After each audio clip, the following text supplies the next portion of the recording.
முன்னாள் ஜனாதிபதியின் கொள்கைகளையே பின்பற்றும் அனுர அரசாங்கம், சஜித் தெரிவிப்பு. தற்போதைய அரசாங்கமும் எந்த மாற்றமும் இல்லாமல் முன்னாள் ஜனாதிபதியின் அதே தொங்கு பாலத்திலேயே பயணித்துக் கொண்டிருக்கிறது என எதிர்க்கட்சி தலைவர் சஜித் பிரேமதாச தெரிவித்துள்ளார். எதிர்வரும் உள்ளூராட்சி மன்ற தேர்தலை இலக்காக கொண்டு ஐக்கிய மக்கள் சக்தியின் களுத்துறை மாவட்ட வேட்பாளர்களுடனான சந்திப்பில் கலந்து கொண்டு அவர் இதனை குறிப்பிட்டுள்ளார். ஜனாதிபதி பாதீட்டு விவாதத்தின் இறுதி நாளில் ஆற்றிய உரையில் ஐக்கிய மக்கள் சக்தியின் முடிவெடுக்க முறைமை தொடர்பாக கருத்து தெரிவித்திருந்தார். அதில் நாங்கள் முடிவுகளை எடுக்க அச்சமடைவதாகவும் அவர் குறிப்பிட்டிருந்தார். தற்போதைய அரசாங்கம் போன்று மக்களுக்கு வழங்கிய வாக்குறுதிகளை மீறாமல் மக்கள் சார்பான முடிவுகளையே ஐக்கிய மக்கள் சக்தி எப்போதும் எடுக்கும். மக்களை தவறாக வழிநடத்தும் வரலாற்று வேலை திட்டங்களையே தற்போதைய அரசாங்கம் முன்னெடுத்து வருகின்றது என எதிர்க்கட்சி தலைவர் தெரிவித்துள்ளார். ஆட்சிக்கு வந்ததும் சர்வதேச நாணய நிதியத்துடனான உடன்படிக்கைகளை மாற்றுவோம் என கூறிய தேசிய மக்கள் சக்தி ஆட்சிக்கு வந்த பிறகு வேறு விடயங்களை செய்து கொண்டிருக்கிறது. மக்களை ஏமாற்றி ஆட்சியை கைப்பற்றி வழங்கிய வாக்குறுதிகளுக்கு புறம்பாக வேறு கொள்கைகள் முன்னெடுப்பது வெட்கக்கேடான செயலாகும். எனவே தற்போதைய அரசாங்கம் தமது வாக்குறுதிகளை புறம்தள்ளி முன்னாள் ஜனாதிபதியின் கொள்கைகளையே பின்பற்றி வருகின்றது என எதிர்க்கட்சி தலைவர் சஜித் பிரேமதாச தெரிவித்துள்ளார். தையிட்டியில் மற்றுமொரு சட்டவிரோத கட்டடம், எதிர்ப்பு தெரிவித்து ஆர்ப்பாட்டம். யாழ்ப்பாணம் தையிட்டியில் சட்டவிரோத விகாரை கட்டுமானம் அமைந்துள்ள பகுதியில் சட்டவிரோதமாக கட்டப்பட்டுள்ள மற்றுமொரு கட்டடம் திறக்கப்படுகின்றமைக்கு எதிர்ப்பு தெரிவித்து குறித்த பகுதியில் காணி உரிமையாளர்கள் உள்ளிட்ட தரப்பினரால் ஆர்ப்பாட்டம் ஒன்று முன்னெடுக்கப்பட்டு வருகின்றது. தையிட்டி பகுதியில் பொதுமக்களின் காணிகள் சுவீகரிக்கப்பட்டு விகாரையொன்று கட்டப்பட்டுள்ளமைக்கு எதிர்ப்பு வெளியிடப்பட்டு வரும் நிலையில் அப்பகுதியில் மண்டபம் ஒன்றும் கட்டப்பட்டுள்ளதாக குறித்த போராட்டத்தில் பங்கேற்றுள்ள முன்னாள் நாடாளுமன்ற உறுப்பினர் செல்வராஜ் கஜேந்திரன் தெரிவித்துள்ளார். பொதுமக்களின் காணிகள் விடுவிக்கப்படும் என விடயத்துக்கு பொறுப்பான அமைச்சர் காணி உரிமையாளர்களுக்கு கொழும்பில் வைத்து உறுதியளித்த சில நாட்களிலேயே இவ்வாறான செயற்பாடு இடம்பெறுவதை கண்டிப்பதாகவும் இந்த விடயத்தில் சர்வதேசம் தலையீடு செய்து உரிய தீர்வை வழங்க வேண்டும் எனவும் அவர் கோரியுள்ளார். இந்தியாவிலிருந்து அதிகளவான சுற்றுலா பயணிகள் இலங்கைக்கு வருகை. நாட்டிற்கு வருகை தரும் சுற்றுலா பயணிகளின் எண்ணிக்கை அதிகரித்துள்ளது. இதன்படி இந்த மாதத்தில் முதல் 20 நாட்களில் மாத்திரம் 1,48,983 வெளிநாட்டு சுற்றுலா பயணிகள் நாட்டிற்கு வருகை தந்துள்ளனர். இந்தியாவிலிருந்தே அதிக எண்ணிக்கையிலான சுற்றுலா பயணிகள் நாட்டிற்கு வருகை தந்துள்ளனர்.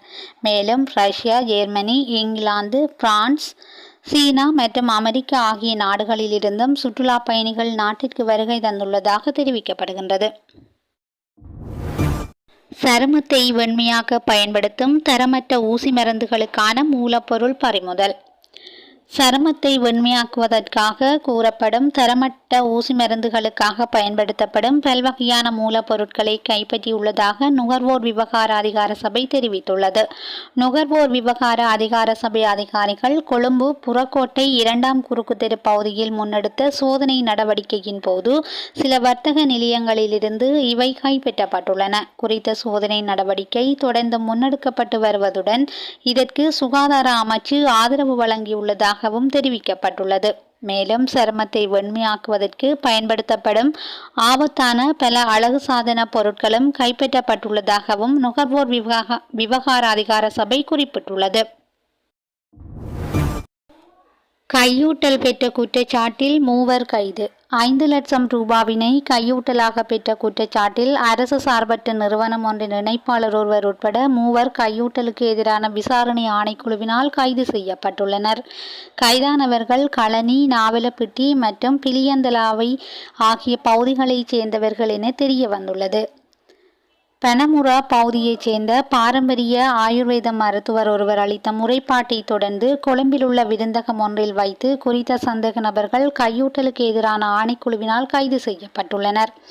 ஆயுர்வேத மருத்துவ திணைக்களத்தின் ஆணையாளரின் ஒப்புதலுடன் பாரம்பரிய மருத்துவர் என்ற சான்றிதழை வழங்குவதற்காக குறித்த மருத்துவரிடம் சந்தேக நபர்கள் கையூட்டல் கோரியுள்ளதாக தெரிய வந்துள்ளது.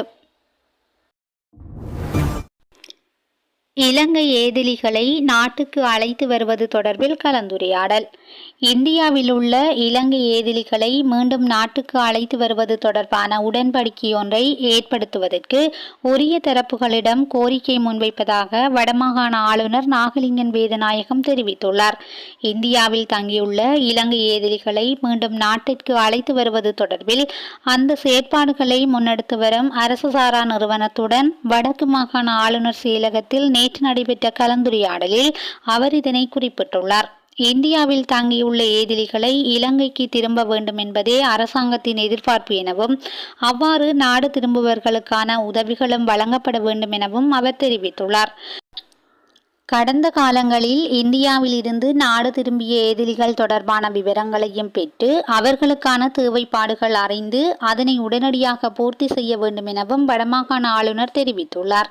இதேவேளை தமிழகத்தில் தங்கியுள்ளவர்கள் நாடு திரும்புவதற்கு நிலையான கட்டமைப்பு பொறிமுறை உருவாக்கப்பட வேண்டும் எனவும் இலங்கை இந்திய அரசாங்கங்களுக்கிடையே இதற்கான புரிந்துணர்வு உடன்படிக்கை மற்றும் இலங்கையில் அரசியல் உறுதிப்பாடு அவசியம் எனவும் குறித்த அரசு சாரா நிறுவனத்தினர் குறிப்பிட்டுள்ளனர். இலங்கைக்கு திரும்புபவர்கள் இங்கிருந்து சென்றவர்களின் 2ஆம் அல்லது 3ஆம் தலைமுறையினர் என்பதால் இலங்கையில் அவர்களது பூர்வீக பிரதேசத்தை அடையாளம் காண்பதிலும் காணிகளை கண்டறிவதிலும் சிக்கல்களை எதிர்கொள்கின்றனர் எனவும் அவர்கள் குறிப்பிட்டுள்ளனர். இந்த நிலையில் கொள்கை ரீதியான ஆவணம் ஒன்றை குறித்த அரசு சாரா நிறுவனம் தயாரித்து வழங்கிய பின்னர் அதன் அடிப்படையாக வைத்து இலங்கை அரசாங்கத்துடன் பேச்சுவார்த்தை நடத்துவதாக ஆளுநர் இதன்போது குறிப்பிட்டுள்ளார். அத்துடன் நாடு திரும்பும் விருப்பமானவர்கள் பட்டியலை வடக்கின் 5 மாவட்ட செயலர்களுக்கு வழங்கிய பின்னர் அவர்களுக்கான தேவைப்பாடுகள் பூர்த்தி செய்வதற்கான நடவடிக்கைகளை மாவட்ட செயலர்கள் மேற்கொள்வார்கள் எனவும் ஆளுநர் தெரிவித்துள்ளார். தமிழகத்தில் இருப்பவர்களை வலுக்கட்டாயமாக நாட்டிற்கு அழைத்து வர முடியாது என குறிப்பிட்ட வடமாகாண ஆளுநர் நாகலிங்கம் வேதநாயகன் வரவுள்ளவர்களுக்கு தேவையான உதவிகளை வழங்க திட்டமிடுமாறும் அதிகாரிகளை அறிவுறுத்துவதாக தெரிவிக்கப்பட்டுள்ளது. உளவு வண்டி என கூறி இறக்குமதி செய்யப்பட்ட சொகுசு கார்கள்.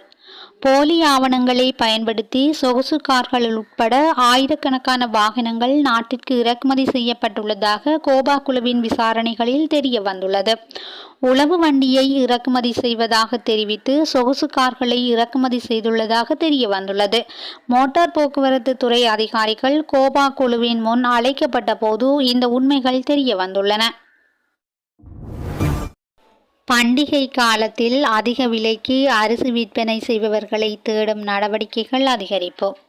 எதிர்வரும் பண்டிகை காலத்தை இலக்கு வைத்து அதிக விலைக்கு அரிசி விற்பனை செய்யும் வர்த்தகர்களை தேடி மேற்கொள்ளும் சுற்றி வளைப்புகளை அதிகரித்துள்ளதாக பாவனையாளர்கள் அலுவல்கள் அதிகார சபை தெரிவித்துள்ளது. பல்வேறு விலைகளில் சில போலி வர்த்தகர்களும் ஆலை உரிமையாளர்களும் அரிசி விற்பனை செய்து வருவதோடு அரிசியை மறைத்து வைத்துள்ளமை தொடர்பில் தகவல் கிடைத்துள்ளதாக அந்த அதிகார சபை தெரிவித்துள்ளது. பச்சையரிசி, நாட்டரிசி, சம்பா, கீரி சம்பா அரிசி ஆகியவற்றுக்காக இப்போது உச்சக்கட்ட சில்லறை விலை நிர்ணயிக்கப்பட்டுள்ளது. இந்த வருடத்தில் கடந்த மாதங்களில் அதிக விலைக்கு அரிசி விற்பனை செய்த 500 பேருக்கு மேற்பட்ட வர்த்தகர்களுக்கு எதிராக நடவடிக்கை மேற்கொள்ளப்பட்டுள்ளதாக பாவனையாளர்கள் அலுவல்கள் அதிகார சபை தெரிவித்துள்ளது. குளிர்பானம் என நினைத்து டீசலை அருந்திய குழந்தை உயிரிழப்பு. யாழ்ப்பாணத்தில் குளிர்பானம் என டீசலை அருந்திய குழந்தையொன்று உயிரிழந்துள்ளது. ஊர்காவத்துறை நாராந்தனை தெற்கு பகுதியைச் சேர்ந்த 1 வயதும் 9 மாதங்களுமான ஆண் குழந்தையொன்றே சம்பவத்தில் உயிரிழந்துள்ளதாக காவல்துறையினர் தெரிவித்துள்ளனர். கடந்த 18ஆம் தேதி குழந்தையின் தந்தை தமது உளவு இயந்திரத்தில் திருத்த பணிகளில் ஈடுபட்டதன் பின்னர் அதிலிருந்த டீசலை ஒரு போத்தலில் வைத்துவிட்டு சென்றுள்ளார். இதன்போது அங்கு வந்த குழந்தை குளிர்பானம் என நினைத்து டீசலை பருகி மயக்கமடைந்த நிலையில் ஊர்காவற்துறை வைத்தியசாலைக்கு கொண்டு செல்லப்பட்டு பின்னர் மேலதிக சிகிச்சைகளுக்காக யாழ்ப்பாணம் போதனா வைத்தியசாலைக்கு மாற்றப்பட்டது. இந்த நிலையில் யாழ்ப்பாணம் போதனா வைத்தியசாலையில் அதிதீவிர சிகிச்சை பிரிவில் சிகிச்சை பெற்று வந்த நிலையில் நேற்றைய தினம் குறித்த குழந்தை உயிரிழந்துள்ளது.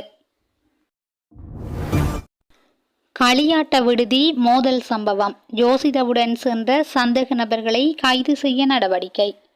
கொம்பனி தெரு பகுதியில் உள்ள இரவு நேர களியாட்ட விடுதியில் ஏற்பட்ட மோதல் சம்பவம் தொடர்பில் முன்னாள் ஜனாதிபதி மகிந்த ராஜபக்சவின் மகன் யோசித ராஜபக்சவுடன் சென்ற 3 சந்தேக நபர்கள் அடையாளம் காணப்பட்டுள்ளனர். அதன்படி அவர்களை கைது செய்ய பல காவல்துறை குழுக்கள் நியமிக்கப்பட்டுள்ளதாக காவல்துறை தெரிவித்துள்ளனர். நேற்று முன்தினம் இரவு யோசித ராஜபக்சவுடன் சென்ற ஒரு குழுவினருக்கும் பாதுகாப்பு அதிகாரி ஒருவருக்கும் இடையில் வாக்குவாதம் ஏற்பட்டதை அடுத்து மோதல் ஏற்பட்டமை குறிப்பிடத்தக்கது. தேர்தல் முறைப்பாடுகளை விரைந்து தீர்ப்பதற்காக புதிய செயலி. சுதந்திரமானதும் நீதியானதுமான தேர்தல்களை உறுதிப்படுத்துவதில் இலங்கை தேர்தல் ஆணைக்குழு மற்றுமொரு படி முன்னோக்கி எடுத்து வைத்து தேர்தலின் போது எழும் முறைப்பாடுகளை விரைந்து தீர்ப்பதற்காக புதிய கைபேசி செயலி ஒன்றை அறிமுகப்படுத்தியுள்ளது. தேர்தல் பிரச்சினைகளை உடனடியாக அறிக்கையிடுவதற்கான இலகுவானதும் வினைத்திறனானதுமான தேர்தல் முறைப்பாட்டு தீர்வு EDR செயலி எதிர்வரும் உள்ளூராட்சி அதிகார சபைகள் தேர்தலின் போது பரீட்சைக்குரியதாக அமையும். இதனை ஆப் ஸ்டோர் மற்றும் கூகுள் பிளேயில் பதிவிறக்கம் செய்யலாம். யாழில் இன்றும் பெருமளவான 85 கிலோகிராம் கேரளா கஞ்சா மீட்பு. வடமராட்சி மருதங்கனி பகுதியில் இன்று பெருமளவான கேரளா கஞ்சா மீட்கப்பட்டது.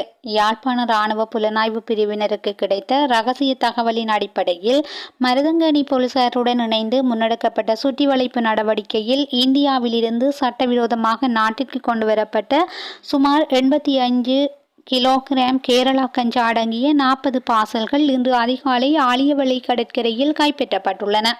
இதன் மதிப்பு அண்ணளவாக 17 மில்லியன் ரூபாவென மதிப்பிடப்பட்டுள்ளது.